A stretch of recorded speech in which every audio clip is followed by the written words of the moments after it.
Welcome to the Bible Experience, where we explore the Bible one chapter at a time. Today, we'll be diving into the New Testament, Matthew chapter 13, the parable of the sower. Join us as we delve into the stories, teachings, and wisdom within these ancient texts. Let's begin. That same day, Jesus went out of the house and sat beside the sea. And great crowds gathered about him, so that he got into a boat and sat down. And the whole crowd stood on the beach. And he told them many things in parables, saying, A sower went out to sow. And as he sowed, some seeds fell along the path, and the birds came and devoured them. Other seeds fell on rocky ground, where they did not have much soil. And immediately they sprang up, since they had no depth of soil. But when the sun rose, they were scorched, and since they had no root, they withered away. Other seeds fell among thorns, and the thorns grew up and choked them. Other seeds fell on good soil and produced grain, some 100-fold, some 60, some 30. He who has ears, let him hear. The purpose of the parables. Then the disciples came and said to him, Why do you speak to them in parables? And he answered them, To you it has been given to know the secrets of the kingdom of heaven, but to them it has not been given. For to the one who has, more will be given, and he will have an abundance. But from the one who has not, even what he has will be taken away.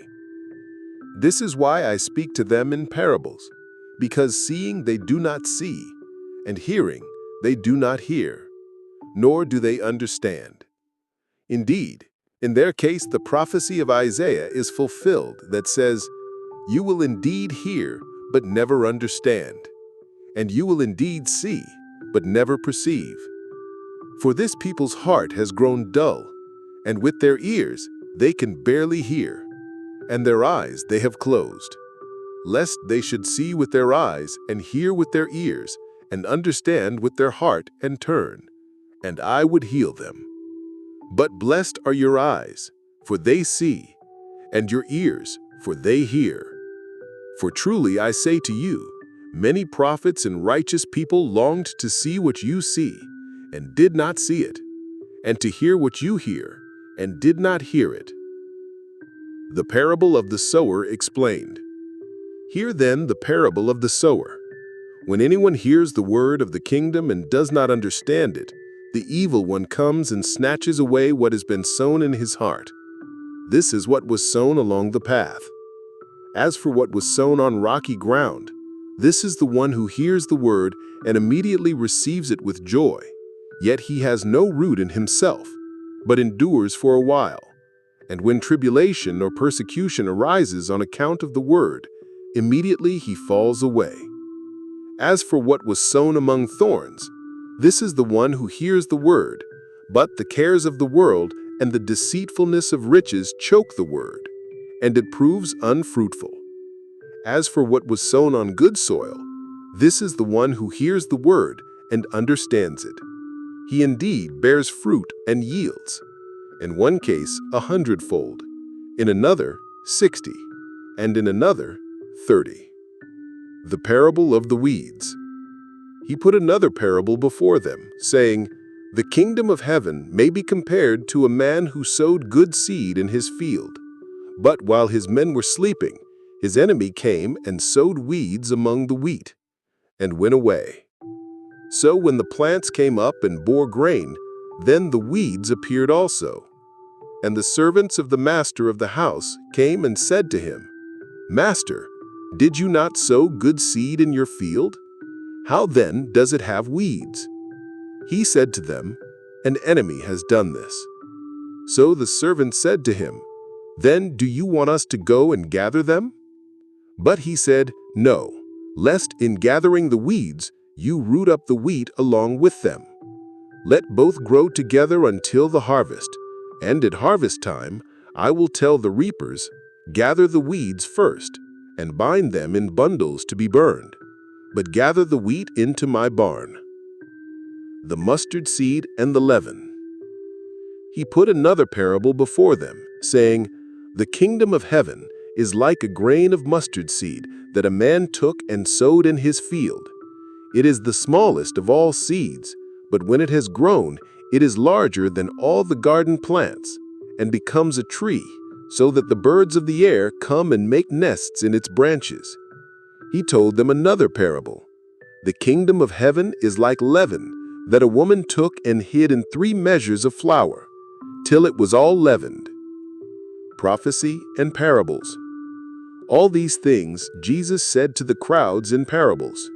Indeed, he said nothing to them without a parable. This was fulfilled, what was spoken by the prophet. "I will open my mouth in parables. I will utter what has been hidden since the foundation of the world." The parable of the weeds explained. Then he left the crowds and went into the house, and his disciples came to him, saying, "Explain to us the parable of the weeds of the field." He answered, "The one who sows the good seed is the Son of Man. The field is the world, and the good seed is the sons of the kingdom. The weeds are the sons of the evil one, and the enemy who sowed them is the devil. The harvest is the end of the age, and the reapers are angels. Just as the weeds are gathered and burned with fire, so will it be at the end of the age. The Son of Man will send his angels, and they will gather out of his kingdom all causes of sin and lawbreakers, and throw them into the fiery furnace. In that place there will be weeping and gnashing of teeth. Then the righteous will shine like the sun in the kingdom of their Father. He who has ears, let him hear." The parable of the hidden treasure. The kingdom of heaven is like treasure hidden in a field, which a man found and covered up. Then in his joy, he goes and sells all that he has and buys that field. The parable of the pearl of great value. Again, the kingdom of heaven is like a merchant in search of fine pearls, who, on finding one pearl of great value, went and sold all that he had and bought it. The parable of the net. Again, the kingdom of heaven is like a net that was thrown into the sea and gathered fish of every kind. When it was full, men drew it ashore and sat down and sorted the good into containers, but threw away the bad. So it will be at the end of the age. The angels will come out and separate the evil from the righteous and throw them into the fiery furnace. In that place there will be weeping and gnashing of teeth. New and old treasures. "Have you understood all these things?" They said to him, "Yes." And he said to them, "Therefore every scribe who has been trained for the kingdom of heaven is like a master of a house, who brings out of his treasure what is new and what is old." Jesus rejected at Nazareth. And when Jesus had finished these parables, he went away from there, and coming to his hometown, he taught them in their synagogue, so that they were astonished and said, "Where did this man get this wisdom and these mighty works? Is not this the carpenter's son? Is not his mother called Mary? And are not his brothers James and Joseph and Simon and Judas? And are not all his sisters with us? Where then did this man get all these things?" And they took offense at him. But Jesus said to them, "A prophet is not without honor, except in his hometown and in his own household." And he did not do many mighty works there because of their unbelief. That's all for the New Testament, Matthew chapter 13, the parable of the sower. Matthew 13 is a pivotal chapter in Jesus' teaching ministry, dedicated almost entirely to a series of parables about the kingdom of heaven.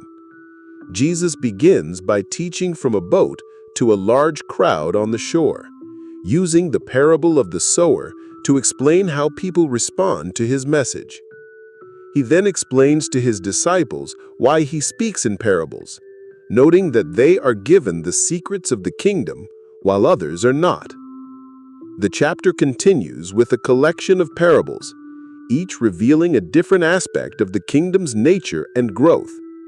These include the parable of the weeds, good and evil coexisting until the final judgment, the parable of the mustard seed and the leaven, the kingdom's small beginnings and expansive growth, the parable of the hidden treasure and the pearl of great value, the kingdom's immense value and the sacrifice required to obtain it, and the parable of the net, the final separation of the righteous from the wicked.